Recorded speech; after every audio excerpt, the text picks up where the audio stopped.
को दूसरी भाषा नहीं सुनाई देगी, सिर्फ आपको हिंदी में पूरा वेबिनार सुनाई देगा।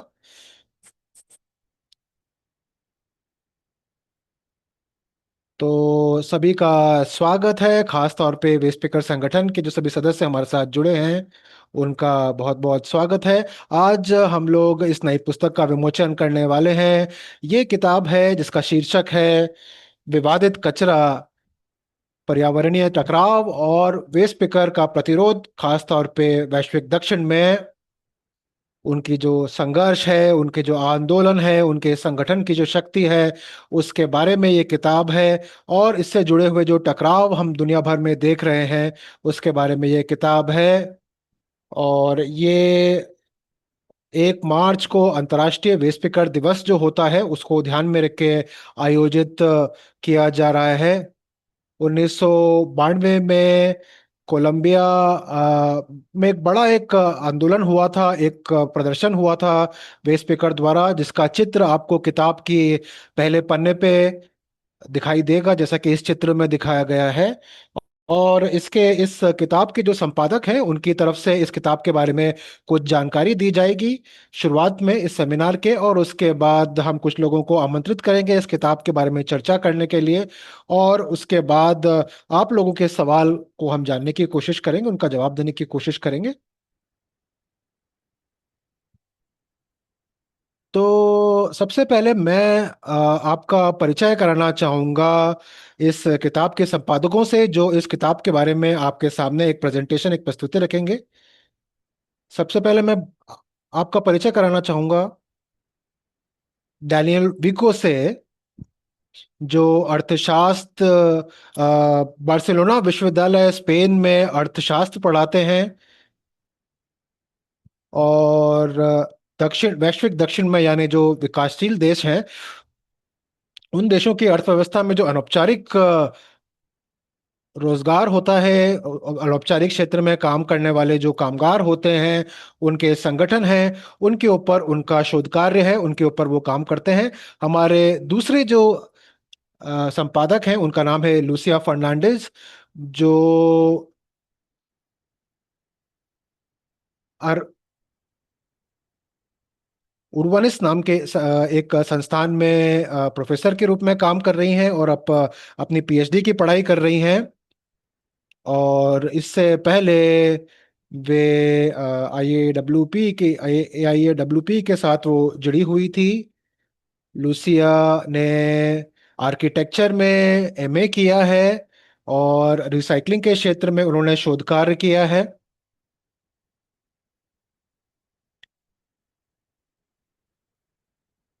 और सतत विकास और नैतिक विकास के ऊपर भी उन्होंने एक एमए का अपना अध्ययन किया है।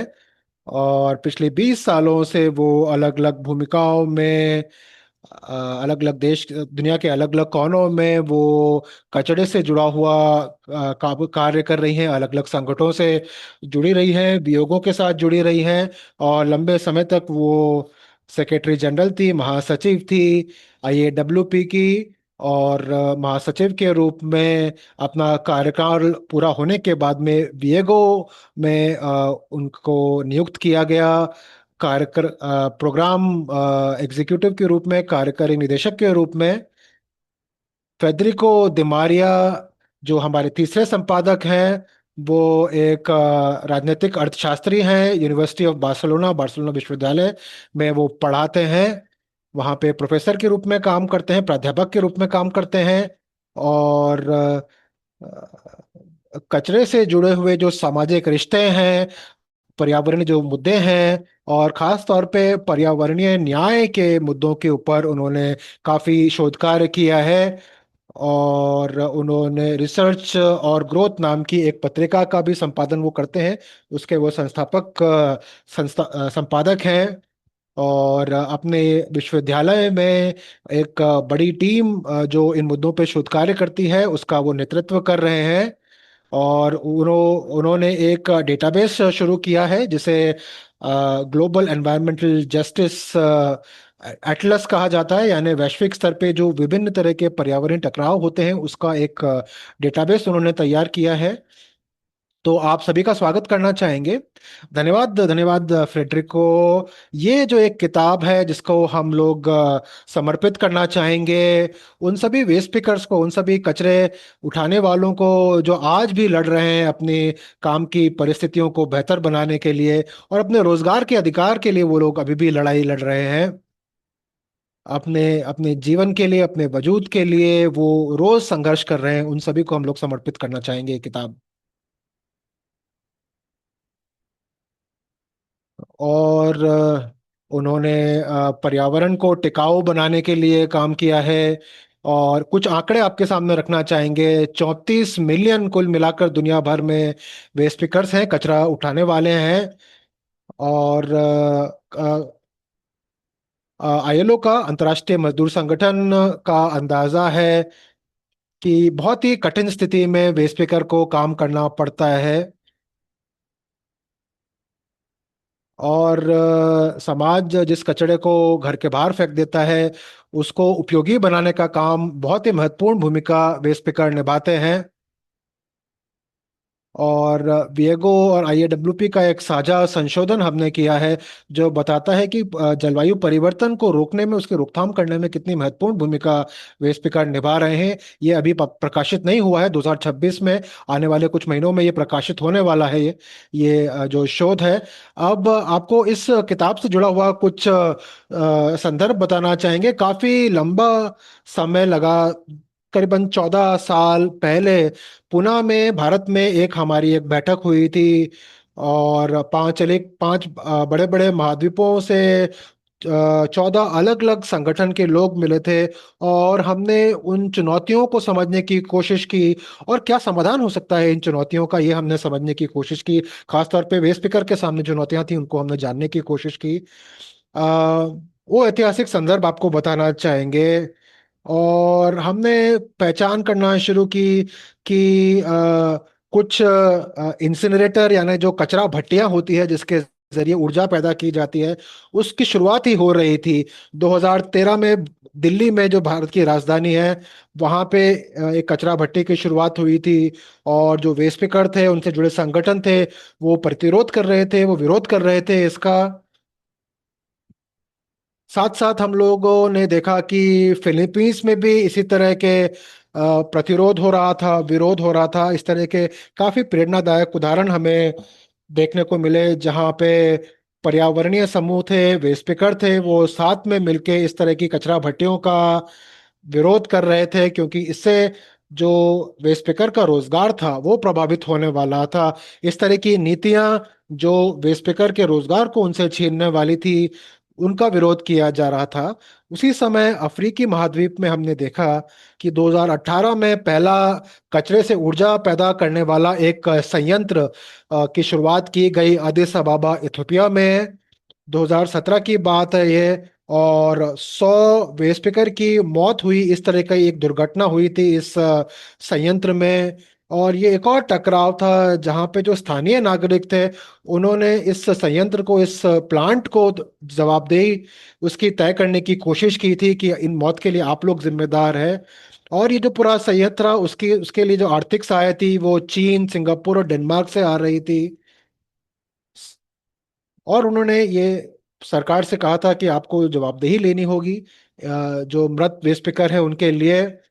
लतीनी अमेरिका, जहां से मैं आती हूँ, डोमिनिकन रिपब्लिक में भी ऐसी कुछ स्थिति थी।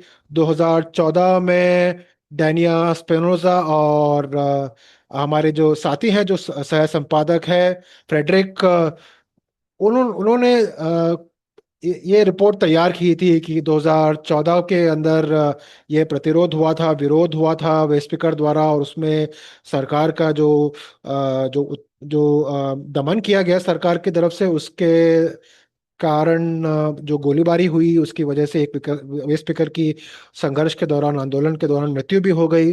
तो ये एक वैश्विक रुझान बनता जा रहा है। हम इसी तरह के मामले पिछले 10 से 15 सालों में हमें काफी देखने को मिल रहे हैं। चाहे वो अफ्रीकी महाद्वीप हो, चाहे एशिया पैसिफिक हो, चाहे लतीनी अमेरिका हो, चाहे मध्य पूर्व हो। और धीरे धीरे प्रतिरोध भी बढ़ता जा रहा था, और वेस्ट स्पीकर की और बुलंद आवाजें हमें दिखाई दे रही थी विश्व के मंच पे अपने प्रतिरोध के जरिए। और क्योंकि इस तरह की बहुत सारी घटनाएं पूरी दुनिया में हो रही थी, तो हमने सोचना शुरू किया कि इन टकरावों की जड़ क्या है, इनका मूल क्या है, इसका मूल कारण क्या है। तो आप कह सकते हैं कि एक शहर में तो क्योंकि नगर पालिका बहुत भ्रष्टाचार में लिप्त थी, इसकी वजह से ये चीजें हो रही है, कहीं पे दूसरा कारण हो सकता है। लेकिन इसके पीछे हमें लगा कि एक ढांचागत कारण है, जिसकी वजह से पूरी दुनिया में इस तरह से घटनाएं, दुर्घटनाएं, इस तरह के प्रतिरोध हो रहे थे। और इस यहाँ से हमें अपना शोध का सवाल मिला कि इसका मुख्य कारक क्या है, मुख्य कारण क्या है इन घटनाओं के पीछे और प्रतिरोधों के पीछे। और ये किताब एक विरोधाभास के ऊपर ध्यान देती है। एक तरफ आप देखते हैं कि वे स्पीकर है, उनका आर्थिक योगदान बहुत महत्वपूर्ण होता है। आप कह सकते हैं पर्यावरणीय सेवाएं देते हैं वे स्पीकर। और आप सोचेंगे कि सरकारों को उनका समर्थन करना चाहिए, और इसलिए भी क्योंकि जो वे स्पीकर हैं वो बहुत हाशिए के समुदायों से आते हैं। लेकिन जो नीतियां हम सरकार की जो देखते हैं वो है निजीकरण की, जो नए नए कचरा भट्टी तैयार करने की, जो उनके रोजगार को खत्म करती है। तो जो हाशिए पे है उनको और हाशिए पे धकेला जा रहा है निजीकरण के जरिए।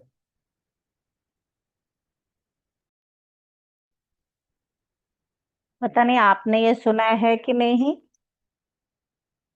पूरे विश्व में सिर्फ वेस्ट नहीं, सब तरीके के जो क्षेत्र हैं, वो जो गरीब लोग हैं वो उनको लड़ना ही पड़ता है अपनी आजीविका के लिए।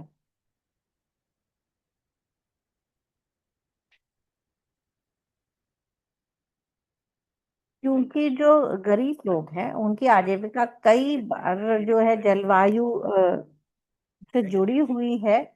क्योंकि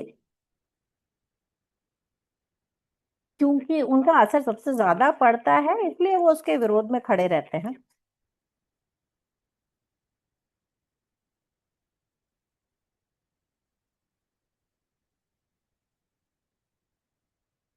पूरे विश्व में जो उन्होंने एक पर्यावरण से टकराव है उनके ऊपर एक सबसे बड़ी शब्दकोश बनाया है।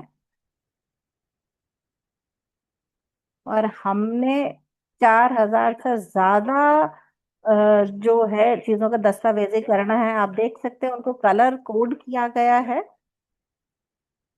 जैसे काला है वो तेल के लिए है। तो हमने सोचा कि पर्यावरण न्याय के लिए हम उसको एक तरीके से इस्तेमाल करेंगे और दस्तावेजीकृत करेंगे मामलों को, ताकि वो आसान हो लोगों को समझने के लिए।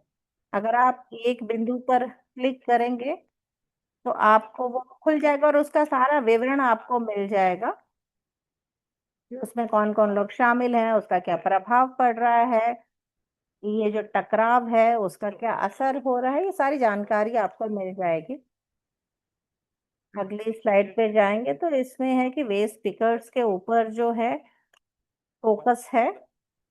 तो आप देखोगे कि किस तरीके से भौगोलिक रूप से भी वैश्विक दक्षिण में किस तरीके से ये फैला हुआ है। इसको अलग अलग महाद्वीपों के हिसाब से बांटा गया है। इसमें एक्टिविस्ट हैं, एनजीओ हैं, छात्र हैं, और इन सब चीजों को डॉक्यूमेंट करने के लिए इन सभी लोगों को जो है काम करने के लिए कई बार जानकारी की जरूरत होती है। तो ये जो जानकारी है हमने इकट्ठी की थी, उनको मॉडरेटर द्वारा जांचा भी गया कि सभी चीजें सही हैं कि नहीं, और उसके बाद ही इसको वेबसाइट पे पब्लिश किया। ये जो दस्तावेजीकरण किया गया है, आज हम उसी के ऊपर चर्चा कर रहे हैं। ये जो किताब है जो आज जारी की गई है, ये इसका जो प्रस्तावना है नोरा पाडिला ने लिखा है। ये हमारे लिए बहुत जरूरी था कि जो वेस्ट स्पीकर्स हैं वो खुद अपनी आवाज उठाएं। फिर हमारे पास परिचय है। तो इसमें हमारी जो रिसर्च थी कि जो टकराव है उनके पीछे क्या चीजें हैं जिनकी वजह से होता है टकराव, उसके ऊपर रिसर्च थी। उसके बाद अलग अलग अध्याय हैं तो आप सोच सकते हैं कि 42 देशों में और 50 लेखकों ने 71 अध्याय लिखे हैं। और ये जो है इसको बांटा गया है 4 रीजन्स में। तो अलग अलग रीजन में क्या ट्रेंड चल रहे हैं, क्या पैटर्न चल रहे हैं, उनके हिसाब से उनको बांटा गया है, और ये काफी जरूरी सी बात है। तो किताब जो है एक तरीके का स्टेटमेंट देती है, और इसलिए आप समझ सकते हैं कि जो भी जहाँ पे है वो वहां पे क्यों है। हमारे जो किताब है वो ज्यादा इसलिए कि ये टकराव क्यों हो रहे हैं उसको समझा जा सके। और आखिरी जो अध्याय है उसमें हमने एक प्रस्ताव दिया है कि इन टकराव में कौन कौन से लोग शामिल हैं, वो सरकार है, प्राइवेट कंपनी है, एनजीओ है, और उसमें अलग अलग जो ये करता है वो क्या कर सकते हैं। और उसके बाद रिसर्च का एजेंडा भी उसमें शामिल है। तो हमने इन रिसर्च जो है बहुत सारा जो समीक्षा की गई है वो जो पहले चीजें मौजूद थी उन्हीं पे, और उसमें काफी सारे विषयों को जो है शामिल किया गया है। तो इसमें खासतौर पे जो वेस्ट स्पीकर्स हैं उनके रहने की जो परिस्थितियां हैं उनके ऊपर ध्यान केंद्रित किया गया है। तो ये जो वैश्विक आयाम है उसको देखने की कोशिश की गई है। और सबसे आखिर में एनोटेटेड बिब्लियोग्राफी है। तो ये किताब है, किताब के ये हिस्से हैं जो बताया गया। हम लोग किताब भी आपके साथ वेबिनार के बाद साझा करेंगे ईमेल से।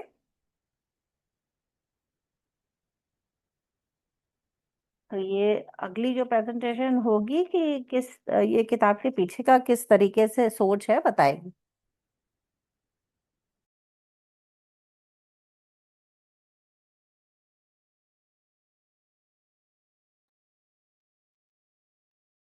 हम जो अभी उन्होंने बताया उसको और थोड़ा हम विस्तार से बताने की कोशिश करेंगे।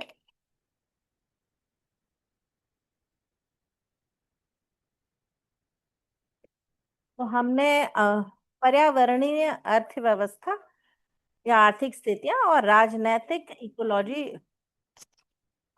के ऊपर फोकस किया। जो ढांचा था उस पे आधारित था, इन सिद्धांतों पर।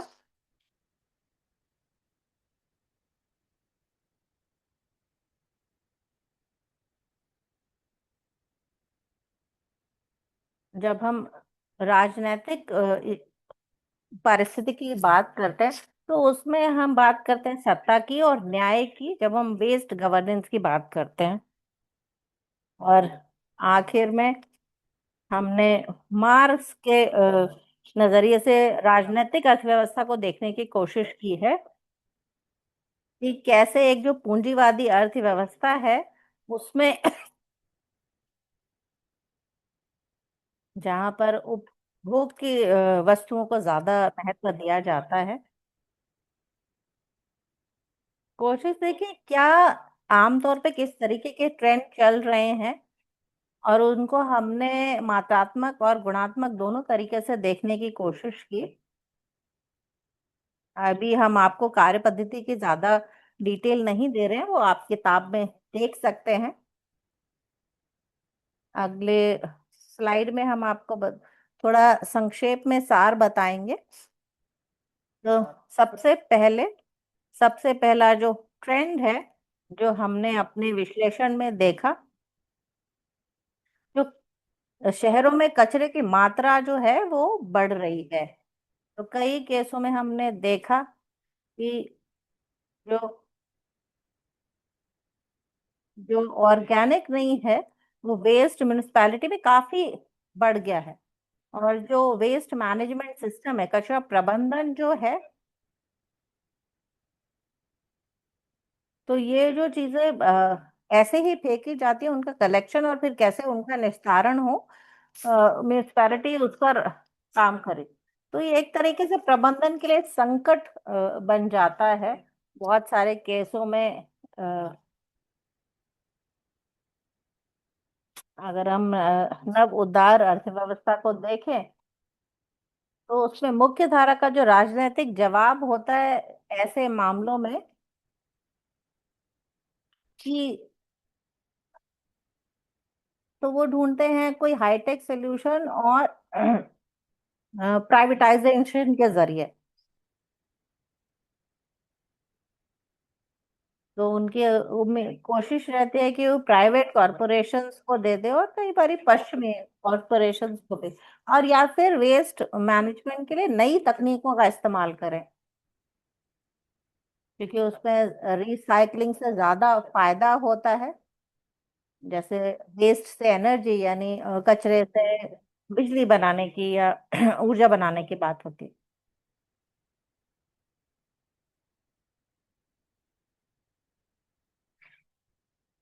और ऐसा होता है कि फिर एक ही जगह इकट्ठा और होता है, जैसे कि लैंडफिल, मतलब उसी पे ढेर के ऊपर ढेर बनता जाता है।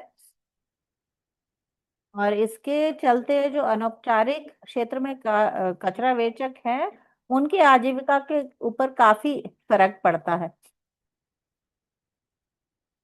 और एक और जो ट्रेंड नजर में आता है, जो हमने जिसकी पहचान की, कि इससे प्रदूषण और संक्रमण जो है वो बढ़ता है।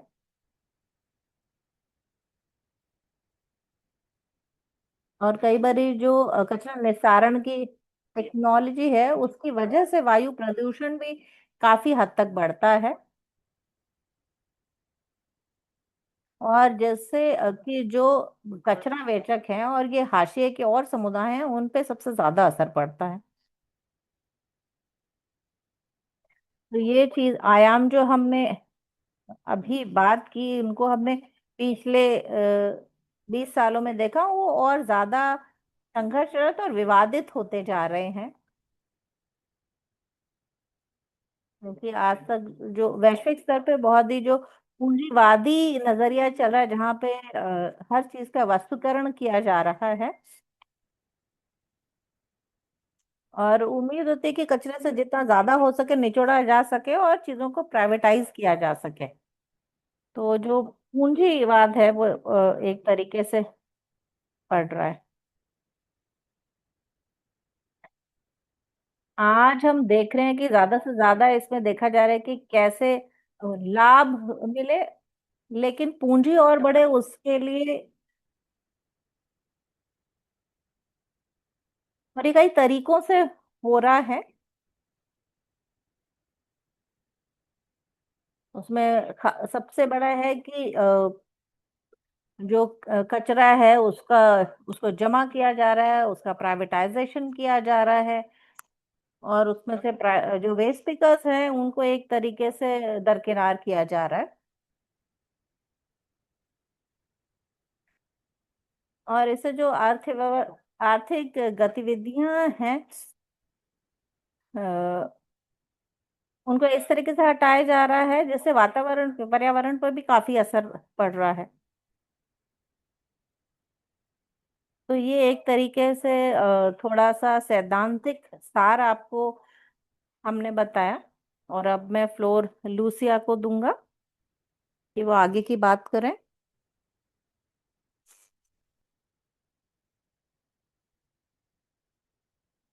सभी का, डेनियला और फेडेरिको का शुक्रिया।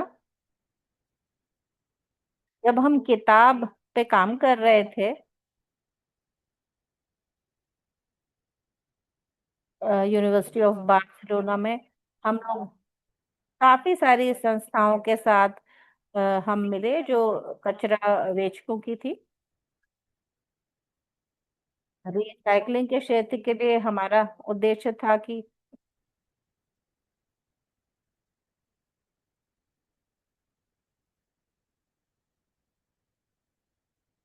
जो अभी डैनियाला ने कहा, कि किस तरीके से पूंजीवाद, जो कचरे के आसपास पूंजीवाद जिस तरीके से बढ़ रहा है, हमने रिसाइकलर से भी उनकी बात करी।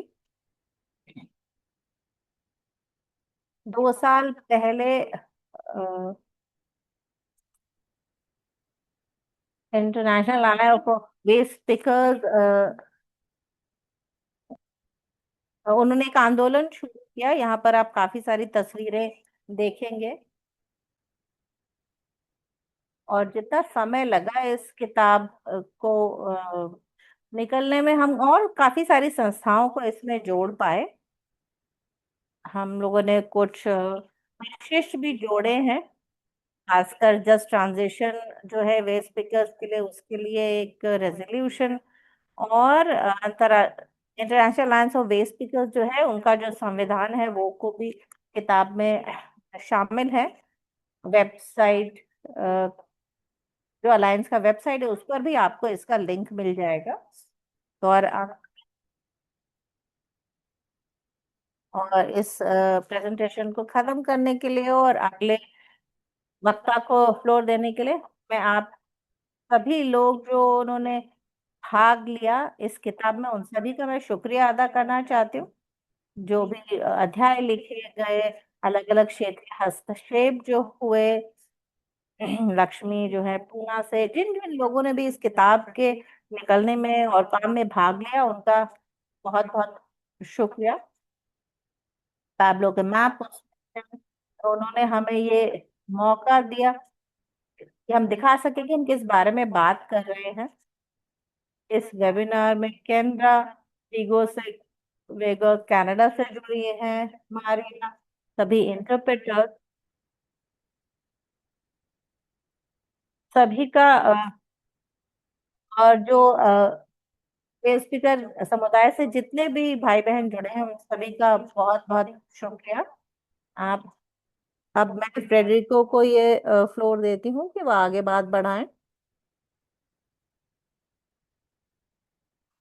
बहुत बहुत शुक्रिया, सभी का शुक्रिया।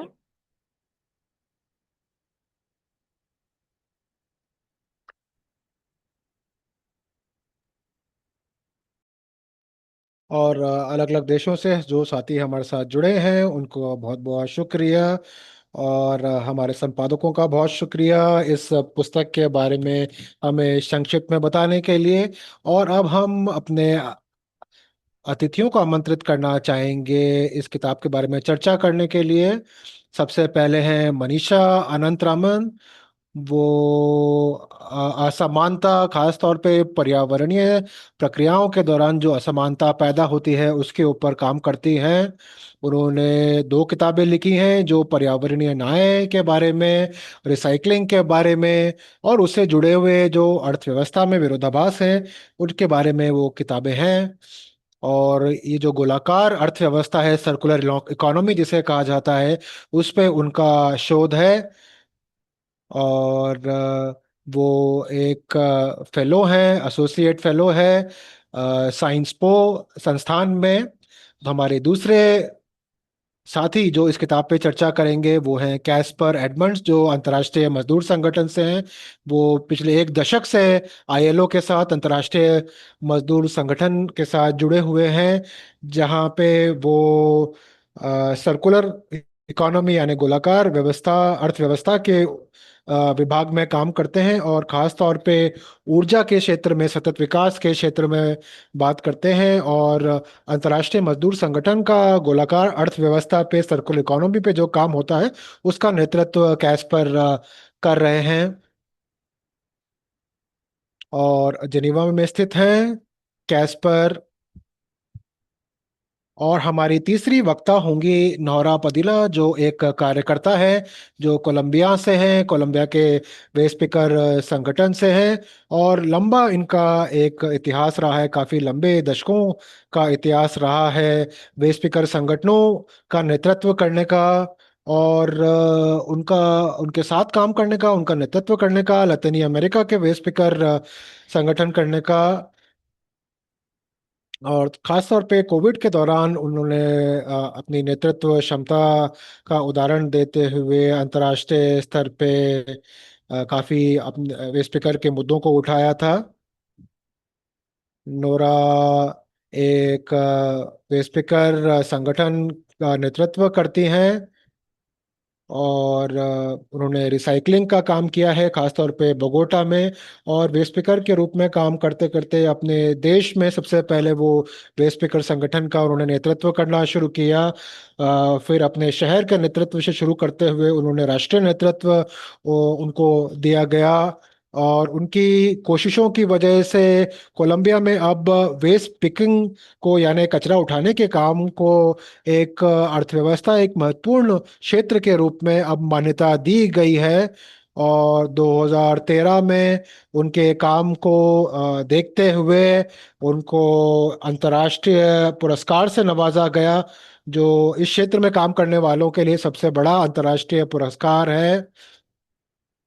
और कैरिबियन के जो राष्ट्रीय नेटवर्क है और अंतर्राष्ट्रीय अलायंस जो है बेस पिकर का, उसका भी उन्होंने नेतृत्व किया है, उसमें महत्वपूर्ण भूमिका निभाई है। तो सबसे पहले हम लोग आमंत्रित करेंगे मनीषा को। धन्यवाद। मैं अंग्रेजी में अपनी बात रखूंगी। सबसे पहले आप लोगों का धन्यवाद करना चाहूंगी कि आपने मुझे सौभाग्य दिया इस किताब के बारे में बात करने का, क्योंकि आप सभी लोग जो इस वेबिनार से जुड़े हुए हैं, जिन्होंने किताब पे काम किया है, जो आज इस वेबिनार से जुड़े हैं, उनका इतना बड़ा योगदान है, इतना ज़्यादा उनको ज्ञान है इस क्षेत्र के बारे में। तो आप लोगों के बीच में अपने विचारों को रखने का मुझे आप लोगों ने अवसर दिया, मुझे अपना एक सौभाग्य लगता है। और मैं ये बताना चाहूंगी कि जब मैंने किताब पढ़ी तो मुझे क्या चीजें हैं जो जो मैंने एक सबक के रूप में ली है। और मैंने अपने शोध कार्य के दौरान मुझे जो चीजें दिखी हैं, जो मैं इस किताब से जोड़ पाई, किस तरह से हम एक बेहतर भविष्य बना सकते हैं, उससे जुड़ी हुई तीन बातें किताब की मैं यहाँ पे रेखांकित करना चाहूंगी, जोड़ देना चाहूंगी। सबसे पहले जो जिस तरह से किताब ये लिखी गई है। दूसरी, कि क्या निष्कर्ष निकल के आते हैं जो बहुत महत्वपूर्ण लगे मुझे इस किताब से जुड़े हुए, कि कचरे से जुड़े हुए, टकराव से जुड़ी हुए जो क्या मुद्दे हैं, और किस तरह से जो टकराव है ये एक व्यापक टकरावों से, जो एक टिकाऊ जीवन से, जीवन शैली से, हमारे पृथ्वी के भविष्य जुड़े हुए हैं, वो मैंने सीखा है इस किताब से। और क्या नई चीजें हैं जिसके ऊपर और ज्यादा शोध करने की जरूरत है, उसके बारे में मैं तीसरी चीज में बोलना चाहूंगी। तो जैसा कि लूसिया ने कहा, 14 सालों का ये लंबी प्रक्रिया थी। और जब आप 14 साल लेते हैं किसी किताब को लिखने के लिए, तो आप ऐसी किताब लेते हैं जो सामूहिक रूप से लिखी गई हो, लोगों के साथ मिलके लिखी गई हो, और जो ऐसे ज्ञान पे टिकी हो जो सिर्फ विश्वविद्यालयों में सीमित नहीं है, ऐसी जगहों तो सीमित नहीं है जहाँ पे ज्ञान पैदा किया जाता है, लेकिन उन लोगों के ज्ञान पे टिकी हुई है जो रोज अपने काम के जरिए ज्ञान पैदा करते हैं।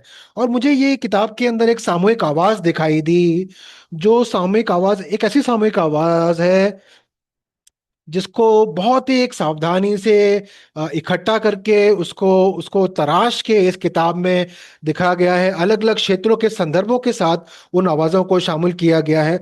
और उस पूरी से जो एक अलग अलग जो विषय वस्तु निकल के आती हैं, अलग अलग जो रुझान निकल के आते हैं, और एक क्या, एक मोटे तौर पे, एक राष्ट्रीय तौर पे या क्षेत्रीय या वैश्विक तौर पे हम लोग क्या कह सकते हैं इन सभी उदाहरणों के आधार पे, उस तरह से बात की गई है। जिस तरह से पश्चिम में होता है कि हम लोग थ्योरी बना लेते हैं, सिद्धांत बना लेते हैं, वैसा नहीं है। ये किताब उल्टा काम करती है। ये अलग अलग संदर्भों से निकलने वाली कहानियों पे जोर देती है।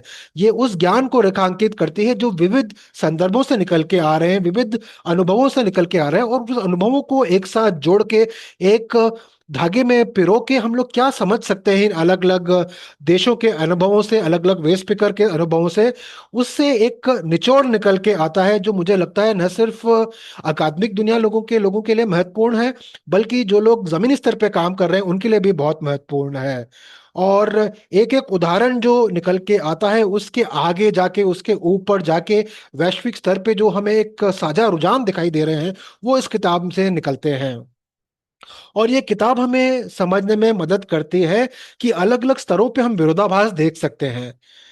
और किताब बहुत न्याय करती है ये जो जटिलता है इन मुद्दों की, इन इन विरोधाभास को, ये जो अंतर्द्वंद है चीजों के बीच में, उनको कहानी से दूर करने की कोशिश नहीं की गई है, बल्कि इस पूरी जटिलता को इस किताब में लाने की कोशिश की गई है। तो ये जो सामूहिक एक तुलनात्मक विश्लेषण जब किया जाता है तो क्या मिलता है हमें किताब में। तो यहाँ पे तीन मुझे मोटे निष्कर्ष जो मुझे बहुत महत्वपूर्ण लगे किताब के, उसको मैं यहाँ पे आपके सामने रखना चाहूंगी। तो सबसे पहले, जो भौतिक बदलाव हो रहे हैं और राजनीतिक स्तर पे जो बदलाव हो रहे हैं, उसके बारे में सोच के ये किताब मदद करती है दो, जो एक मैं कहूंगी कचरे से जुड़ी हुई जो मिथ्याएं हैं, उनको पर्दाफाश करने के लिए सबसे पहले माना जाता है कि जो टकराव हो रहे हैं वो स्थानीय टकराव हैं। वो इसलिए हो रहे हैं क्योंकि जैसे फेडरिको कह रहे थे कि नगर पालिका में भ्रष्टाचार है, इसलिए वजह से हो रहे हैं, अधिकारी घूस लेते हैं इसलिए होते हैं, जनता है कचरा ज्यादा फेंकती है इसलिए, या जो काम करने वाले हैं वो ठीक से काम नहीं करते। ये कहानियां हमें आमतौर पर सुनाई जाती है और हमसे कहा जाता है कि ये वैश्विक दिक्कत नहीं है, ये दुनिया भर की दिक्कत नहीं है, ये छोटी छोटी जगह पे होने वाली चीजें हैं।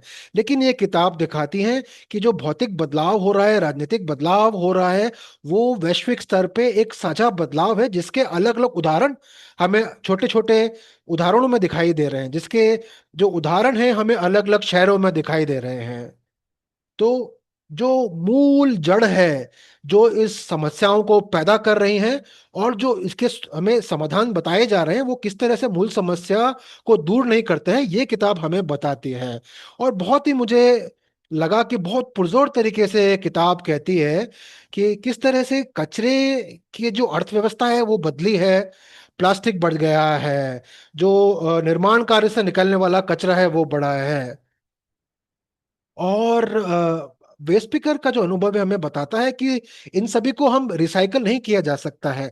कुछ चीजों को रिसाइकल किया जा सकता है और जो किया जा रहा है वेस्ट पिकर द्वारा, लेकिन बहुत सारी चीजें हैं जो कचरा है वो रिसाइकल नहीं किया जा सकता है, और वो ना तो उपभोक्ता की जिम्मेदारी रह जाती है, ना वेस्ट पिकर की जिम्मेदारी रहती है। तो ये निर्माण कार्य से, इमारत के काम से निकलने वाला कचरा किस तरह से पूंजी से जुड़ा हुआ है, वित्तीय पूंजी से जुड़ा हुआ है, किस तरह से पूंजीवाद से जुड़ा हुआ है, किस तरह से मुनाफाखोरी से ये पूरी चीजें हुई है, ये किताब समझने में हमारी मदद करती है। तो ये जो अलग अलग स्तर पे जो विश्लेषण किया गया है, वो मुझे लगता है कि इस किताब का एक महत्वपूर्ण योगदान है। और ये हमें यह भी दिखाती है किताब कि लातिन अमेरिका में या अफ्रीका में या एशिया में किस तरह से एक ही हमें पैटर्न, एक ही हमें रूपरेखा सब जगह दिखाई देती है।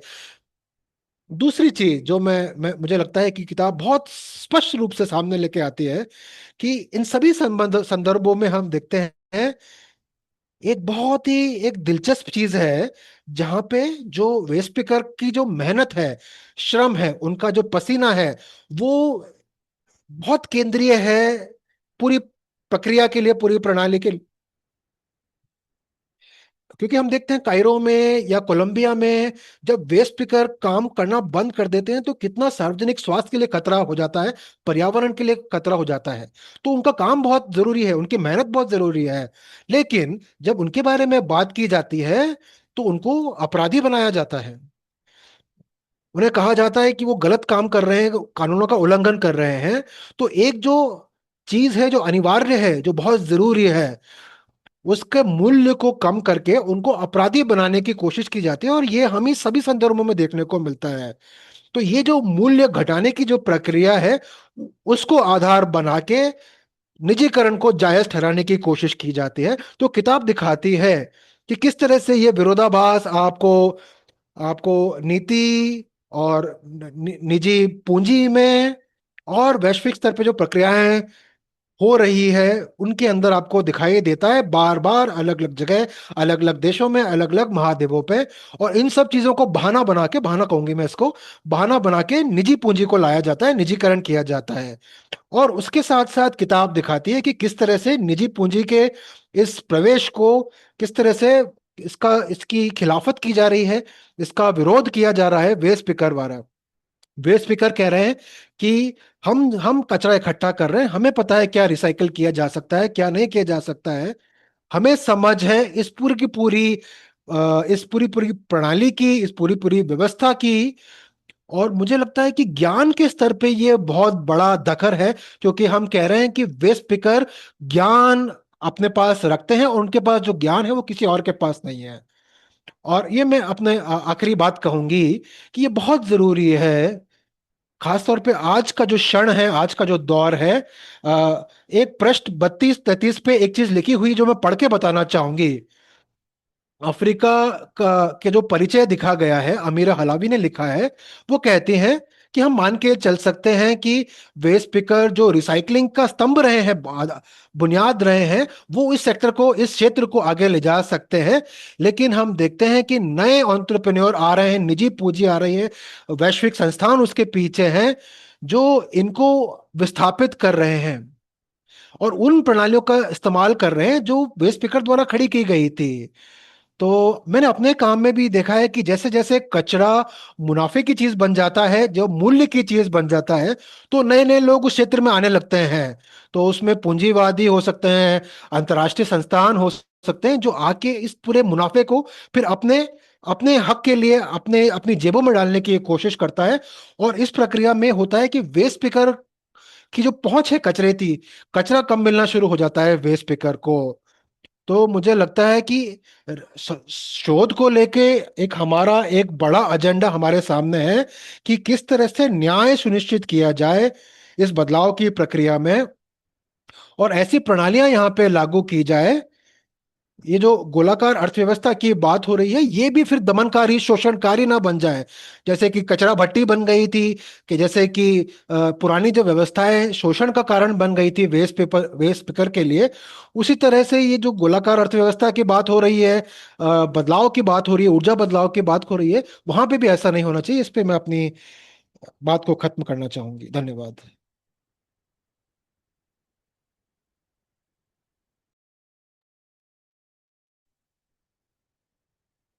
बहुत बहुत शुक्रिया मनीषा। और अब मैं मंच देना चाहूंगा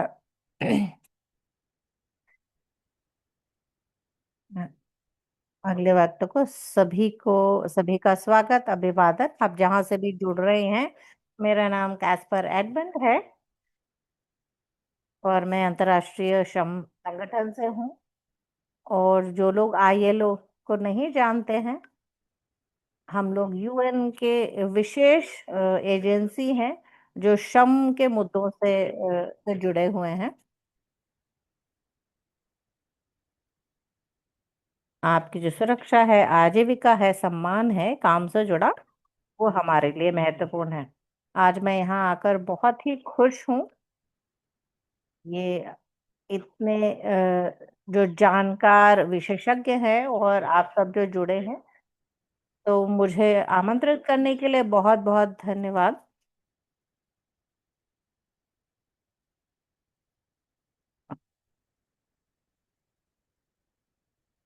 जो असली कहानियां, केस आप इस किताब के माध्यम से लाए हैं, उससे मैं बहुत ही विनम्र महसूस कर रहा हूँ। ये एक मील का पत्थर है रिसर्च के क्षेत्र में, खासकर जब हम बात करते हैं पूरे विश्व में वेस्ट की और रिसाइकल करने वाले लोगों की। तो हमारे काम में जो वेस्ट पिकर्स है, उनकी जो जिन जिन परिस्थितियों में वो काम करते हैं, वेस्ट पिकर रिसाइकल्स, उनकी परिस्थितियां दिखाने के लिए हमारे लिए किताब जो बहुत ही कामगार होगी। तो इस किताब को के विमोचन के लिए आपको बहुत बहुत बधाई। मैं आज यहाँ पर ये बताने की कोशिश करूंगा कि आईएलओ में हम इसको किस नजरिए से देखते हैं, और आईएलओ किस तरीके से आपके काम को समर्थन दे सकते हैं, देने की कोशिश करेगा पूरे विश्व में जो कचरा बेचे हैं उनके अधिकार के लिए, और जो रिसाइकलर्स हैं उनके अधिकार के लिए। अ, हमारा काम काफी सालों पहले शुरू हुआ था।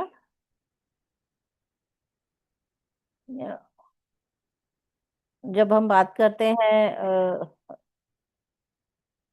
कचरा बेचकों की, तो उनकी कोशिश थी कि उनकी आवाज जो है वो लोगों तक पहुंचे। और वैसे बहुत सारे उदाहरण हैं कि ये जो संस्थाएं हैं, कोऑपरेटिव्स हैं, जो एकता के लिए काम करते हैं, वो कितना महत्वपूर्ण भूमिका निभाते हैं, कितनी महत्वपूर्ण भूमिका निभाते हैं। और बहुत हाल में ही, पिछले साल ही, हमने अपना काम शुरू किया, खासकर वेस्ट मैनेजमेंट और रिसाइकलिंग पर। और हमने हमने सम्मानजनक काम के ऊपर एक संक्षिप्त सार भी जारी किया था। और पहली एक आधिकारिक आईएलओ की मीटिंग हुई जो पिछले साल हुई, जहां सरकार से प्रतिनिधि आए, 108 सदस्य देशों से, और प्रतिभा गए कचरा वेचक संस्थाओं से, और अनौपचारिक क्षेत्र अर्थव्यवस्था के लोग, सेवा, वीको, आईएडब्ल्यूपी, उन सभी के प्रतिनिधियों ने भाग लिया। तो ये इतिहास में पहली बार हुआ कि आईएलओ ने इन मुख्य तीन जो हितधारक हैं उनको एक साथ एक मंच पर एकत्रित किया। और हमने जिस चीज को अपनाया और जिसको आपके साथ साझा करते हुए मुझे बहुत ही गर्व महसूस हो रहा है, तो सम्मानजनक काम को बढ़ावा देने के लिए रिसाइकलिंग आईएलओ ने एक गाइडलाइंस जारी की हैं। और आप में से अधिकतर लोग जो हैं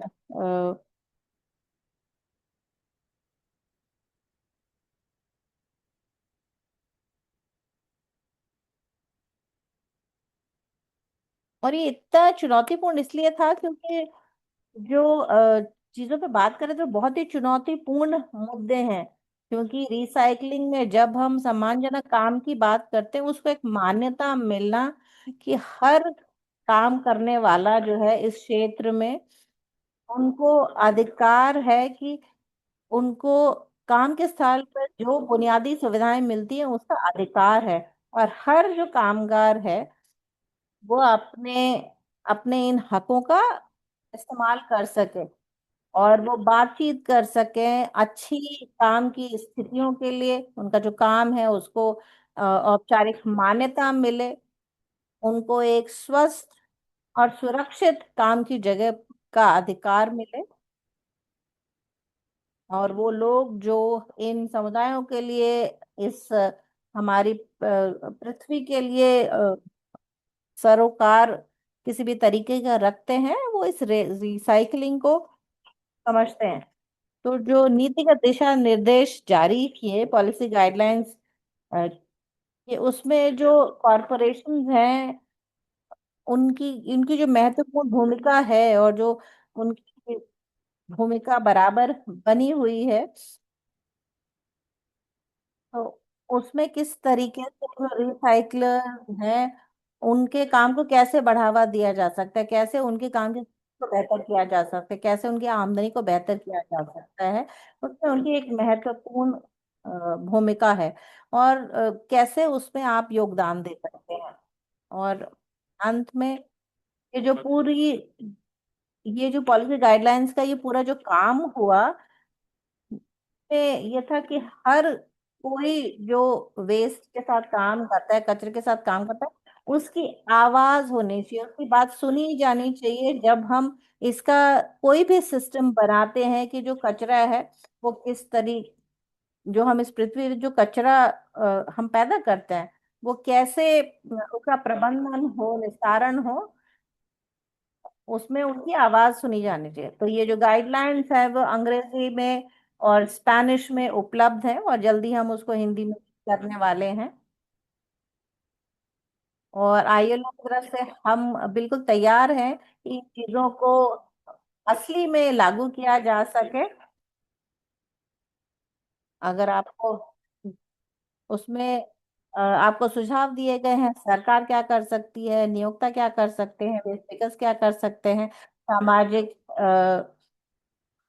या एकजुट करने वाले एक्टिविस्ट है वो क्या कर सकते हैं, तो ये सभी लोग कैसे ये जो पूरे विश्व में रिसाइकलिंग का काम है उसको कैसे आकार दे सकते हैं, उसके लिए सुझाव भी दिए गए हैं।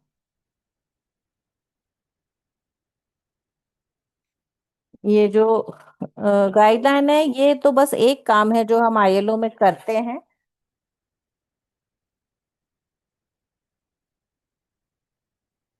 पिछले साल हमने पहली बार जो है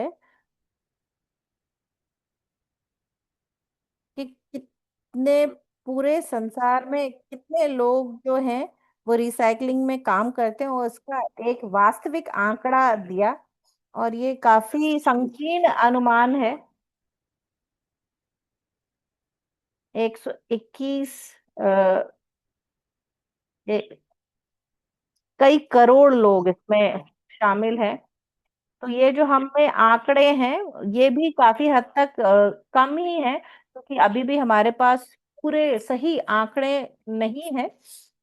लेकिन फिर भी ये एक आपको एक अंदाजा देता है कि अनौपचारिक क्षेत्र में, अर्थव्यवस्था में कितने लोग जड़े हुए हैं, और हम इस पर आगे और स्पष्टता के लिए काम कर रहे हैं। और जो world circular economy forum Bharat में हुआ था इस साल, उसमें ये था, उसमें ये आंकड़े दिए गए थे कि सर्कुलर चक्रीय अर्थव्यवस्था में कितने लोग काम करते हैं। और इसी तरीके के काफी सारे चीजें हम लोग कर रहे हैं कि और अधिक और बेहतर जानकारी लोगों तक पहुंच सके, और आगे बढ़ने के और बेहतर परिस्थितियों के लिए, बेहतर आमदनी के लिए किस तरीके से काम किया जा सकता है। और हम चाहते हैं कि हर कोई जो है अपने अधिकारों का इस्तेमाल कर सके। और जब ये पॉलिसी गाइडलाइंस बन रही थी, और जितने भी लोग उसमें जुड़े थे, उन्होंने देखा कि किस तरीके से जो प्रगति है नहीं हो पा रही है, और उससे काफी दुख होता है देख के। और हम चाहते हैं कि हर अ, जितने भी लोग हैं इस धरती पे, जो लोग काम करते हैं, हर दिन काम करते हैं, उनको बेहतर परिस्थितियां मिले। धन्यवाद।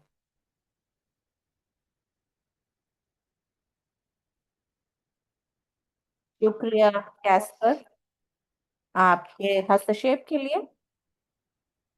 अब मैं आप लोगों के साथ शेयर करूंगा कि इंटरनेशनल वेस्टर्स अलायंस, उन्होंने उन गाइडलाइंस बनाने में भाग लिया था।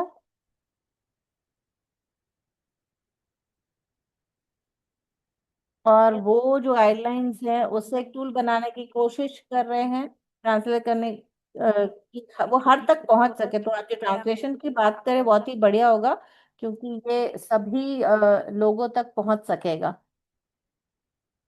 आज की हमारी आखिरी वक्ता की तरफ हम जाते हैं। बहुत बहुत शुक्रिया सोफिया, फेडरिको, और वो सभी जो आज यहाँ हमारे साथ शामिल हैं, उन सभी का बहुत बहुत शुक्रिया। आप में से जो लोग, जिन्होंने ये किताब बनाई, उनका भी शुक्रिया। ये किताब बहुत ही महत्वपूर्ण है, क्योंकि जो रिसाइकलर्स की कहानियां हैं, मेरे पास हजारों कहानियां हैं। और हम चाहते थे कि जो वर्कर्स की, अगर जो परिस्थितियां उनका हम कुछ कल्पना करना चाहते हैं, तो ये किताब बहुत ही महत्वपूर्ण है। मेरा जो नजरिया है कि ये जो किताब है, उसको एक बहुत ही महत्वपूर्ण उपकरण बनाया जा सकता है, खासकर रिसाइकलर्स और वेस्ट पिकर्स के लिए। और ये क्यों महत्वपूर्ण है हमारे लिए? क्योंकि ये दिखाता है कि 40 साल से ज्यादा हम किस तरीके के संघर्ष में हैं, क्योंकि जो सिस्टम्स हैं वो हमें बाहर रखते हैं, और ज्यादा से ज्यादा हमें बाहर कर रहे हैं, और हमें एक तरीके की गुलामी में डाल रहे हैं। और जो सेवाएं हम देते हैं, उनको किसी भी तरीके की मान्यता नहीं मिलती है। और वो, और हम जो काम करते हैं उसको भी वो कोई भी महत्व नहीं देते हैं। तो जब वो सार्वजनिक सेवाओं को प्राइवेट बना देते हैं, जैसे कि वेस्ट का कलेक्शन है,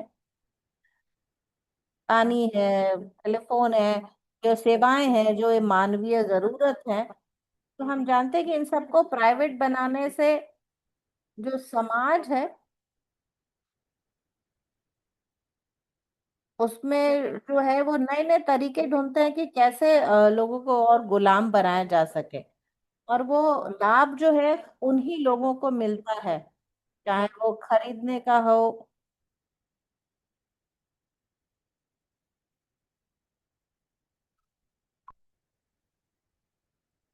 तो प्राइवेटाइजेशन जो है वो गहरा होता जा रहा है। तो ये किताब से हमें पता चलता है कि क्या खास खास जो है परेशानियां हैं कोलंबिया में। अगर हम बात करें, हमारे जो भाई बहन हैं उनके घर चले गए हैं, और जो भी वेयर हाउसेस में सामान था वो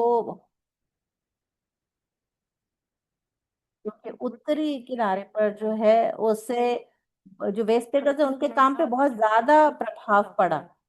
तो ये जो पर्यावरणीय नुकसान है, उनसे ही नहीं बल्कि हमें सामाजिक चीजों से भी बहुत प्रभाव पड़ता है। कितने सारे वेस्ट स्पीकर जो है वो गायब ही हो गए हैं। और शुरू शुरू में पहले हम सिर्फ उनसे ही निपट रहे थे जो मटेरियल ले जा रहे थे, लेकिन उन अलग अलग जो कॉरपोरेशन है और जो हमें बाहर निकालने की कोशिश, उनसे लड़ने के लिए हमें एकजुट होना पड़ा। और 1992 में जब एक रिसर्च सामने आई कि कितने सारे लोग हैं वो मर गए या गायब हो गए,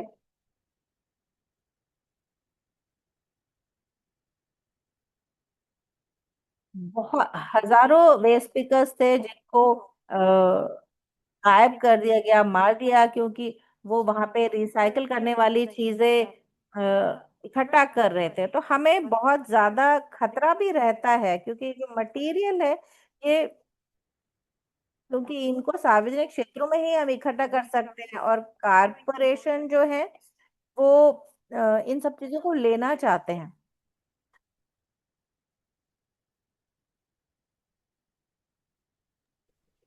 और यही कारण है कि इतने सारे लैंडफिल हमें दिखाई दे रहे हैं। केंद्रीय अमेरिका में हमारे जो साथी हैं उन्हें धमकी दी जा रही है, और लैंडफिल में आग लगाई जा रही है क्योंकि वहां से वो वेस्ट पेकर को हटाना चाहते हैं वहां से। भारत में सरकार की तरफ से कोई समर्थन नहीं है, जिसकी वजह से धीरे धीरे वेस्ट पेकर को कम कचरा मिलने लगा है, जिसकी वजह से उनका रोजगार प्रभावित है। तो हम वेस्ट पिकर जो हैं, हम लोग धरती को बचाने के लिए, धरती को स्वस्थ रखने के लिए इतना बड़ा योगदान दे रहे हैं, लेकिन समाज की तरफ से हमें कोई योगदान नहीं मिल रहा है। तो हम जो देखते हैं कि हमें धमकी दी जा रही है, और खास तौर पे जब हम संगठित होकर अपनी आवाज उठाते हैं तो हमें कुचला जाता है, हमें कुचलने की कोशिश की जाती है। तो जब भी हम संगठित करते हैं तो हम पे खतरे पैदा होते हैं। कई जगह पे, कई सारे देशों में हम लोग संगठन नहीं बना सकते हैं, और जब हम अकेले होते हैं तो हम एक आसान शिकार बन जाते हैं कंपनियों के लिए, सरकारों के लिए और समाज के लिए भी। इसलिए अपने संगठन को बनाने की जो प्रक्रिया है, इसको हम लोग कहते हैं एकजुटता आधारित अर्थव्यवस्था। ये जो शब्द है इसको बहुत ज्यादा जानते नहीं है लोग। लोग पर्यावरण, लोग पर्यावरणीय राजनीति या पूंजीवाद, इन सब चीजों के बारे में बात करते हैं।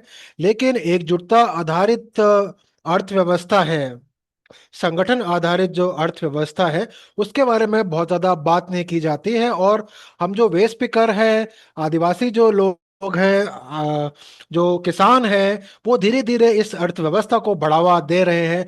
ऐसे समूह जो जो हाशिए पे हैं अपने काम की वजह से, और जो पर्यावरण के लिए काम करते हैं, लेकिन जिनका काम कंपनियों को, सरकारों को रास नहीं आता है, उनके हितों के लिए नहीं होता है, उसकी वजह से हम लोगों को हाशिए पे धकेल दिया जाता है। तो इस तरह की जो अर्थव्यवस्था है वो आधार बन सकती है इन टकरावों को दूर करने का, और हम सभी को एक टिकाऊ जीवन शैली, टिकाऊ रोजगार और टिकाऊ जीवन, और धरती को स्वस्थ और सुरक्षित बनाने का। तो इस तरह की जो अर्थव्यवस्था है, ये एक बहुत महत्वपूर्ण तरीका हो सकती है। तो और ये किताब भी इसके बारे में बात करती है, और इसकी वजह से मैं इस किताब के बारे में सिफारिश करना चाहूंगी कि सभी लोग इस किताबों को पढ़ें। और हालांकि ये किताब अभी भी अंग्रेजी में है, लेकिन इसकी बाकी भाषाओं में इसका अनुवाद किया जाना चाहिए। क्योंकि ये किताब दिखाती है कि किस तरह से सरकारों की तरफ से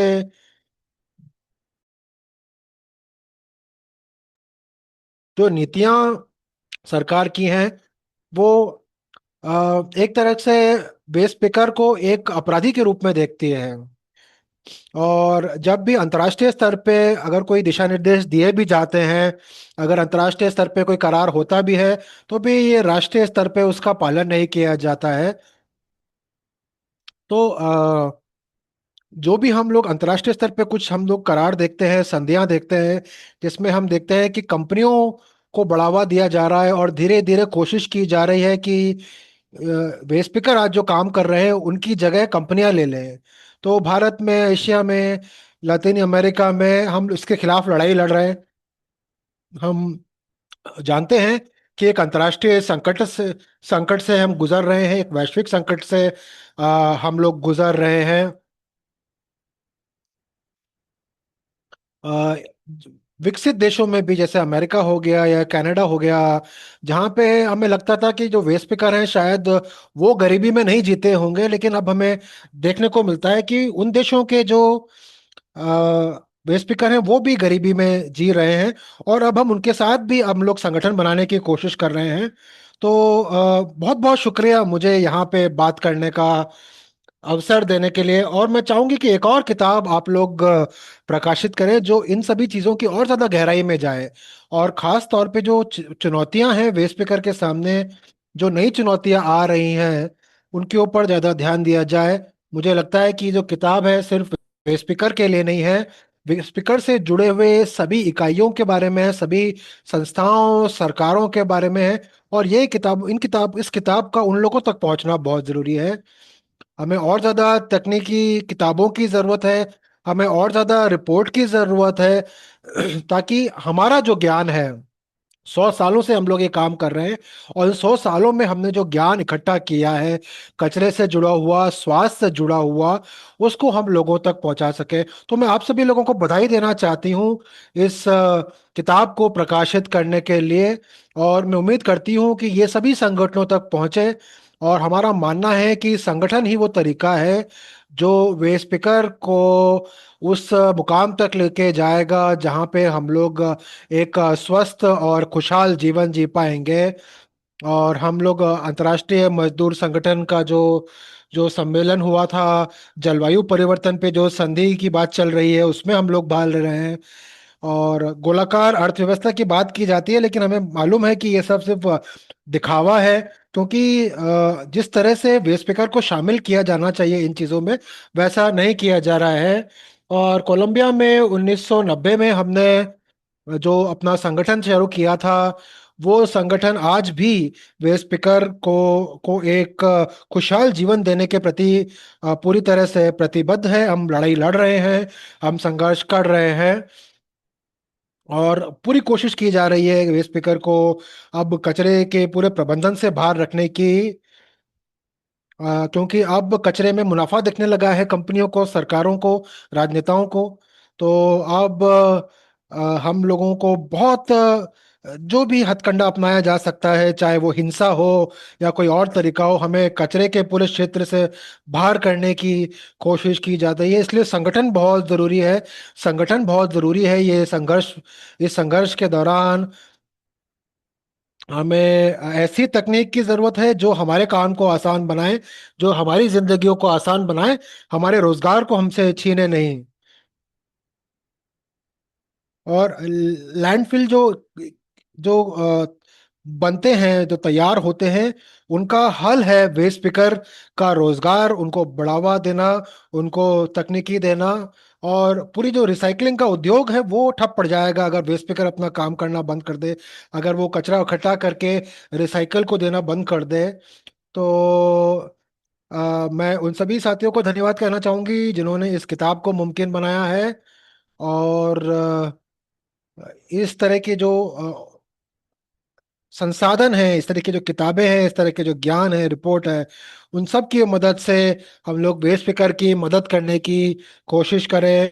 और आईएडब्ल्यूपी के जरिए हम लोग अंतर्राष्ट्रीय स्तर पे और राष्ट्रीय स्तर पे काम करना जारी रखें। हमें हमें हर उस स्तर पे काम करने की जरूरत है जहां पे वेस्ट पिकर से जुड़ी हुई नीतियां तय की जाती हैं। धन्यवाद धन्यवाद नौरा। बहुत ही महत्वपूर्ण बातें आपने कही। तो आप सभी लोगों का बहुत बहुत धन्यवाद, तीनों लोगों का बहुत बहुत धन्यवाद आपकी टिप्पणियों के लिए। मैं आपको बताना चाहूंगा कि ये जो किताब का जो विचार था, उसको हम सोच रहे हैं कि अन्य भाषाओं में भी उसका अनुवाद करें। ये किताब एक पेड़ की तरह है, इसके अलग अलग शाखाएं हैं जो अलग अलग क्षेत्रों से जुड़ी हुई है, अलग अलग शहरों के संघर्षों से जुड़ी हुई है, उनके संदर्भों से जुड़ी हुई है। और कई लोगों ने कहा है कि उनको अपनी भाषा में इस किताब को वो देखना चाहेंगे, चैट में बहुत लोगों ने लिखा है। तो मैं आपको बताना चाहूंगा कि बहुत सारी जो सामग्री है जिसके जिसके आधार पर ये किताब लिखी गई है वो आपको अलग अलग भाषाओं में मिल सकती है। उसके लिंक आपको किताब में भी मिल जाएंगे, कुछ लिंक को हमने चैट में भी डालने की कोशिश की है। और आप देख सकते हैं कि ना सिर्फ चुनौतियों की बात की गई है किताब में, लेकिन इनके खिलाफ जो संघर्ष चल रहे हैं और इनके इनके जो विकल्प सुझाए जा रहे हैं, इनके जो हल समाधान सुझाए जा रहे हैं बेस पिकर संगठन की तरफ से, उसको भी रेखांकित किया गया है। और एक और चीज मैं कहना चाहूंगा कि लूसिया ने जो बात की थी, फेडरिको ने जो कहा थी, डेनियल ने जो कहा था, और नोरा भी एक बात कह रही थी कि कई बार ऐसा होता है कि वेस्ट स्पीकर को अदृश्य बना दिया जाता है, नजरअंदाज कर दिया जाता है। जब तक वो कच्चा माल दे रहे थे रिसाइकलिंग के लिए, सस्ते में काम कर रहे थे, तब तक उनसे काम लिया जाता था। और अब जब कचरा एक नया सोना बन रहा है, नए नए बाजार खुल रहे हैं कचरे के लिए, तो अब वेस्ट स्पीकर को अब एक रुकावट समझा जाने लगा है कंपनियों द्वारा, सरकारों द्वारा। तो ये एक परिस्थिति है जहां पे हम लोग अभी मौजूद है, जहाँ पे वेस्ट अब ये एक बाजार में खरीदे जाने की वस्तु बन चुका है, पूंजीवाद का हिस्सा बन चुका है। और अब ये बहुत जरूरी है, इन ये जो नए जो दबाव हैं जो वेस्ट पिकर के काम पे पड़ रहे हैं, उनको समझना बहुत जरूरी हो जाता है। और जो नई प्रक्रिया आई है, जैसे एपीआर है, यानी जो विस्तृत उत्पादक जिम्मेदारी जिसे कहा जाता है, यानी जो कंपनी कचरा पैदा करती है उनकी जो जिम्मेदारी तय की जाती है कचरे का प्रबंधन करने में, उस तरह की जो अ, उनकी जो भूमिका की बात की जाती है या गोलाकार अर्थव्यवस्था की बात की जाती है, इन सभी को आसान भाषा में समझाने की इस किताब में कोशिश की गई है। और इसमें वेस्ट स्पीकर की क्या भूमिका हो सकती है उसको बताने की कोशिश की गई है। तो अब सवालों जवाबों की तरफ हम जाएंगे। कुछ सवाल चैट में पूछे गए हैं, और कुछ लोगों ने हाथ भी खड़े किए हैं। तो एक सवाल जो चैट में आया है वो है सकारात्मक अनुभव से जुड़ा हुआ है, अच्छे उदाहरणों से जुड़ा हुआ है, कि संगठन संगठन के द्वारा जो काम किया गया है उससे जुड़े हुए क्या कोई अच्छे उदाहरण हैं जहां पे वेस्ट स्पीकर को मान्यता दी गई हो, सफलता मिली हो।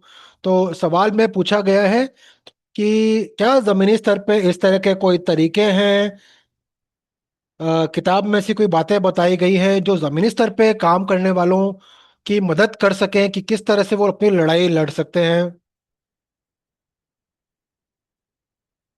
क्या कोई ऐसे उदाहरण है जहां पे वेस्ट पिकर को शहरी सेवाओं के साथ जोड़ा गया हो, उसमें शामिल किया गया है। और फिर एक सवाल है कि किस तरह से संगठनों का योगदान रहा है इन सभी जो टकरावों की बात की गई किताब में उनको सुलझाने में। और क्या कोई मॉडल है जो जिससे हम सीख सकें, जिनसे हम अपने स्तर पे काम कर सकें सीख के। तो ये एक मुख्य सवाल है। कुछ और सवाल भी हैं चैट के अंदर जिनके ऊपर हम बाद में आएंगे। लेकिन अभी जो मैंने दो तीन सवाल यहाँ पे बताए हैं जो संगठन से ज्यादातर जुड़े हुए हैं, उनका जवाब अगर आप में से कोई देना चाहे, जो संपादक हैं, किताब के जो संस्थापक हैं वो भी, संपादक हैं वो भी दे सकते हैं, या हमारे जो वक्ता थे वो भी बता सकते हैं। जी मैं शुरुआत कर सकती हूँ। लूसिया बोल रही हैं।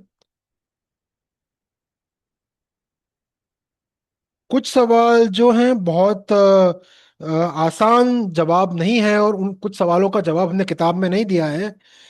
लेकिन एक हम दे सकते हैं कि एक रिश्ता हमें, नजदीकी रिश्ता हमें दिखाई देता है कि जितना संगठन मजबूत होता है, जैसे नोरा बोल रही थी, और आपको कितनी सफलता मिलती है, सरकार की नीति कितनी ज्यादा वेस्ट स्पीकर के लिए अच्छी है, उनके हक में है, उनके रोजगार को बढ़ावा देती है, जैसे पूना हो गया, पुणे हो गया, बगोटा हो गया, सेनेगल हो गया, दक्षिण अफ्रीका हो गया। वहां पे जो भी सफलताएं मिली हैं, वो इसलिए मिली हैं क्योंकि वहां के संगठन बहुत मजबूत हैं। तो मैं ये नहीं कह रही हूँ कि वहां पे भी नीतियां सारी अच्छी हैं। मैं सिर्फ ये कह रही हूँ कि जो भी वहां पे थोड़ा बहुत अच्छा है, जो भी वहां पे हासिल किया जा सका है, वो किया जा सका है संगठन की शक्ति की वजह से। और ये मैंने किताब में भी कहा है, और मैं पहले भी कही हूँ, कह चुकी हूँ इसको, कि ना सिर्फ संगठन, अफ्रीका के हमारे साथी हैं जो संगठन की उन्होंने महत्व के बारे में चैट में लिखा है, तो वो अफ्रीका के संगठन का हिस्सा हैं। तो धीरे धीरे क्या होता है, संगठन के जरिए वेस्ट पिकर को एक कामगार का दर्जा मिल पाता है। और धीरे धीरे जो स्थानीय समुदाय हैं वो भी, जो क्योंकि वो अपने स्वास्थ्य के बारे में चिंतित रहते हैं, तो वो भी वेस्ट पिकर के काम को महत्व देना शुरू करते हैं। तो मुझे लगता है कि वेस्ट पिकर का संगठन एक पहलू है, लेकिन उसके साथ में स्थानीय समुदायों का जो समर्थन है, वो दोनों चीजें अगर साथ में आती हैं, तो आपको सकारात्मक नतीजे आपको देखने को मिल सकते हैं, सफल नतीजे आपको देखने को मिल सकते हैं। और ऐसे कई सारे उदाहरण हैं। मैंने इसके बारे में बात की है, जैसे फिलीपींस का उदाहरण है जहाँ पे हमने देखा है कि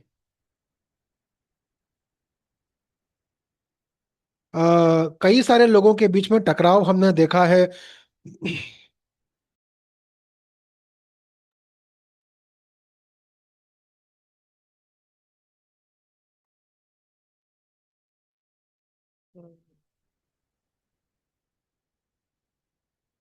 बहुत बहुत शुक्रिया लूसिया।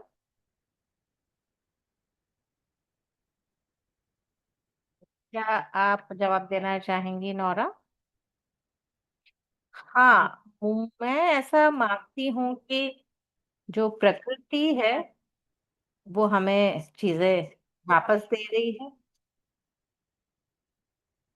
मैं मानती हूँ कि वे स्पीकर की जो संस्थान है, जो पर्यावरणीय संस्थाएं हैं और की संगठित समूह है समाज में, उनको साथ मिलना चाहिए और दबाव डालना चाहिए वेस्ट मैनेजमेंट में बदलाव लाने के लिए।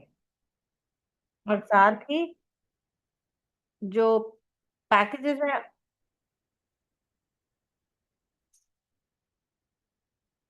और जिस जो पैकेजिंग है और उस तरह की जो कि बहुत ज्यादा हानिकारक है या जिसको दोबारा इस्तेमाल नहीं किया जाता, उसको बदलने के लिए दबाव डालना चाहिए। मैं मानती हूँ कि जो मानवता है उसको अपनी सोच बदलने की जरूरत है। जब हम बात करते हैं जिस तरीके से हम कचरा पैदा करते हैं, जो जिस तरीके से कचरे का प्रबंधन करते हैं, कि सिर्फ पर्यावरण जलवायु परिवर्तन की बात नहीं, क्योंकि जो चीजें हो रही है उसके के लिए हम भी जिम्मेदार है। तो हमें कोई ना तरीका निकालना पड़ेगा कि हमें इस चर्चा को आगे ले जा सके। शुक्रिया नौरा। कैस्पर, आप अ, पूछिए। बहुत बहुत शुक्रिया, और मुझे यहाँ आने बुलाने के लिए शुक्रिया। और किस तरीके से ट्रेड यूनियनें इसमें इस लड़ाई में शामिल हुई हैं, जो वर्कर के अधिकार है, रिसाइकल राइफर के अधिकार है। खासकर अगर हम भारत में जो अब हम बात करें, और मुंबई में जो है समुद्र के किनारे, अ, उस वहां पर जिस तरीके का काम हुआ है, जहां पर वो लोग 30-40 साल तक जो जहाज चले हैं उनको, वो जो टूट गए हैं जहाज, बेकार हो गए। तो ये काफी बड़ा एक बिजनेस है। तो करीब 25 साल पहले एक यूनियन थी मुंबई में, उन्होंने एक डेलीगेशन भेजा, और वो औपचारिक रूप से अनौपचारिक जो वर्कर्स हैं उनको उन्होंने संगठित करना किया। और अब 17,000 जो ये जहाज तोड़ने का काम करने वाले वर्कर्स थे उनको संगठित किया गया है। और वो पैरवी कर पाए हैं अपने लिए, सुरक्षा के लिए, बेहतर काम के परिस्थितियों के लिए। और उन्होंने सामूहिक रूप से अपने आमदनी के लिए, अपने वेतन के लिए बातचीत करना शुरू किया है।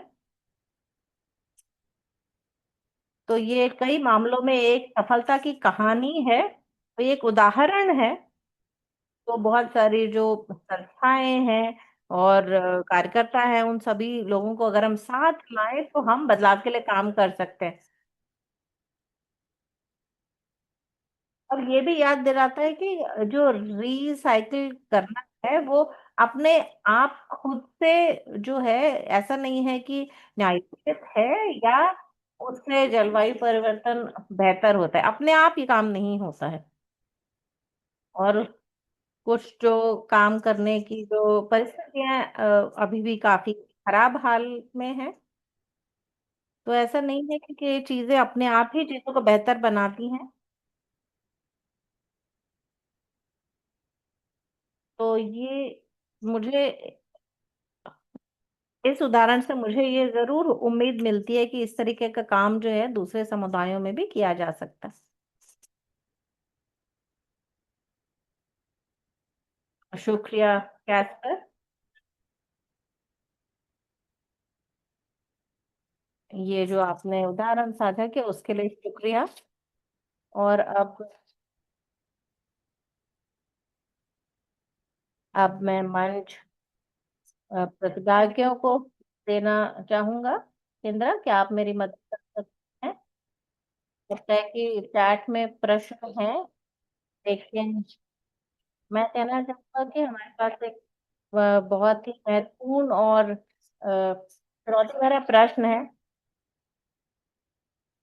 अगर आपको किताब का जो संदेश है उसको बहुत ही संक्षेप में बताना हो पॉलिसी मेकर के लिए, कि उनको क्या समझना चाहिए वेस्ट पिकर्स के बारे में, संस्थाओं के बारे में, जब वो कोई भी, अगर वो कचरे को लेके कोई भी सिस्टम बनाना चाह रहे हैं तो उन्हें क्या समझना चाहिए इसके बारे में पहले, ये प्रश्न है।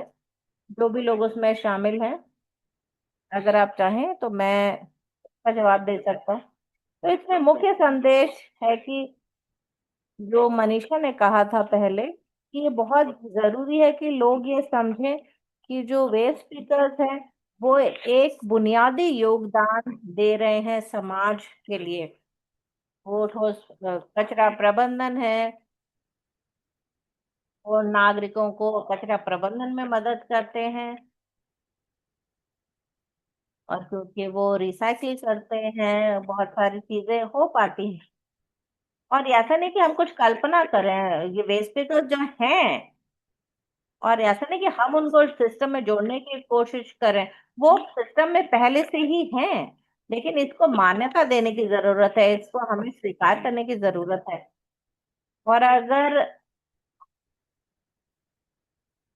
क्योंकि अगर वो सिस्टम है ये इस तरीके से सोचने की कोशिश कर रहा है कि है ही नहीं कचरा बीने वाले लोग, तब परेशानी की बात हो जाती, क्योंकि वो हैं और उनकी जो आजीविका है उसी पर आधारित है, उसी पर निर्भर है।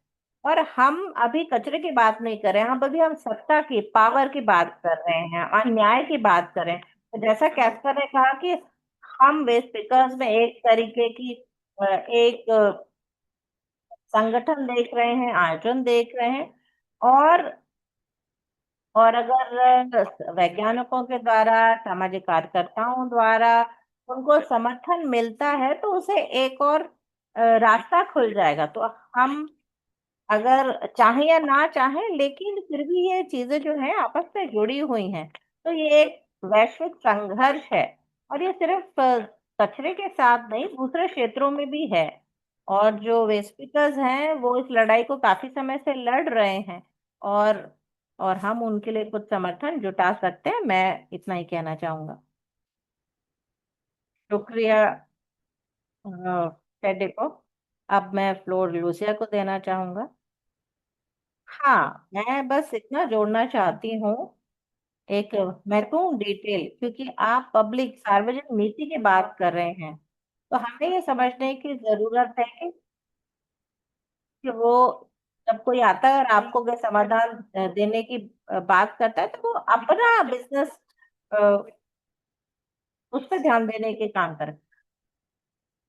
तो ऐसा नहीं कि कोई चाइनीज पर्यावरण विद आपसे बात करने की कोशिश करे, वो एक बिजनेस है, ऐसा बिजनेस जो आप उनको बहुत पैसा देगा। तो हमें समझने की जरूरत है कि हमारे पास जो है उसको हम कैसे बेहतर कर सकते हैं। और ये जो हमको लोभ दिया जा रहा है, प्रलोभन दिया जा रहा है, उससे बचने की कोशिश करनी चाहिए।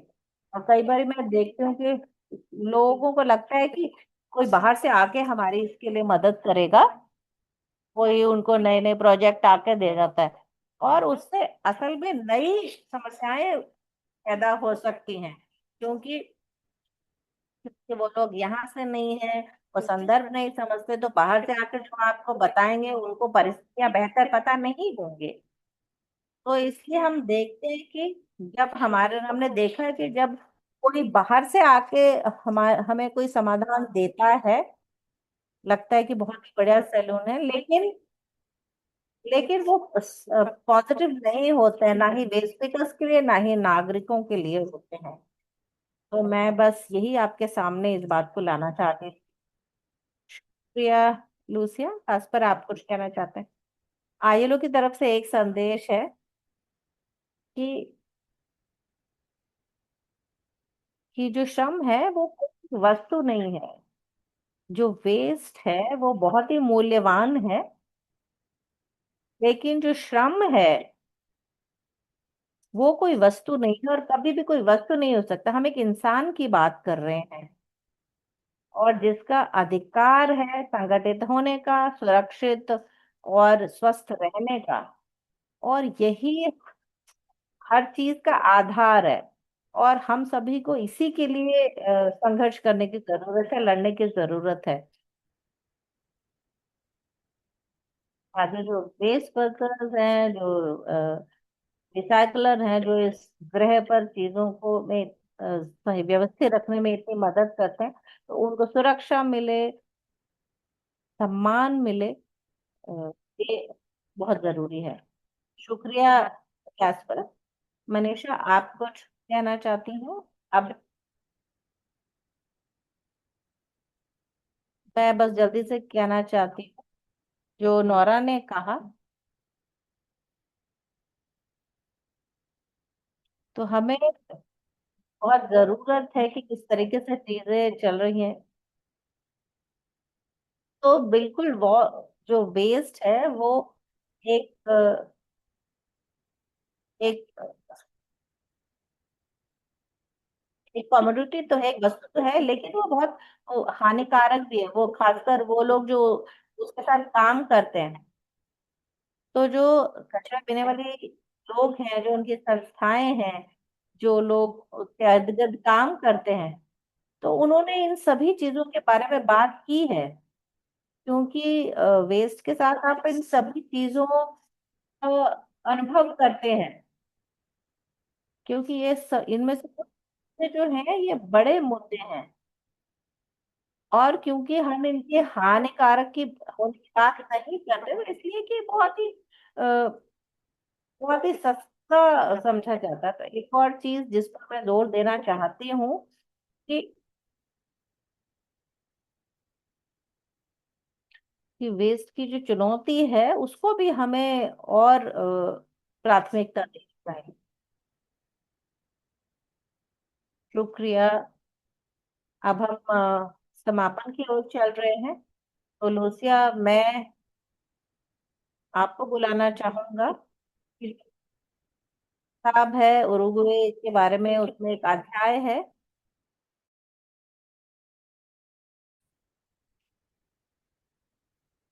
और जो लोग मिले थे, जो सपोर्टर थे ESCR समूह से, और वो सिचुएशन का निपटारा किया जा चुका है।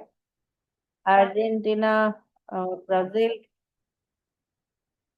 का जो समय है समापन करने से पहले, मैं आज सभी भाग लेने वालों का शुक्रिया अदा करना चाहता हूँ। ये बहुत जरूरी है।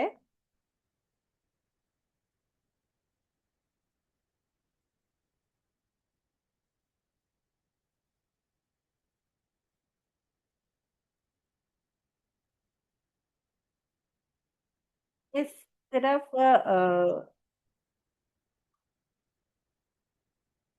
जैसा कि नौरा ने कहा, ऐसा नहीं कि ये किसी एक ही भाषा में, ये हमारे लिए बहुत ही जरूरी चीज होने वाली है। और जैसा कि कैस्पर ने कहा, ये हमारे लिए बहुत जरूरी है कि जो इस सेक्टर में जुड़े हुए बेसिकर्स हैं उनको समर्थन देना हमारे लिए बहुत ही महत्वपूर्ण है। मैं जानती हूँ कि किताब सब तक पहुंचे उसके लिए बहुत बहुत काम किया जा रहा है। IAWP जो है वो भी वो काफी सारे जो प्रांतीय और राष्ट्रीय आंदोलन है हमारे साथ इस प्रक्रिया में जुड़े थे। भी वे स्पीकर्स हैं और उनके साथ हमें काम करने की जरूरत है, क्योंकि वही इस वास्तविकता से पूरी तरीके से जुड़े हुए हैं। मैं अनुवादकों का भी धन्यवाद करना चाहता हूँ। सभी का बहुत बहुत शुक्रिया, और सभी का दिन शुभ हो। सभी का शुक्रिया।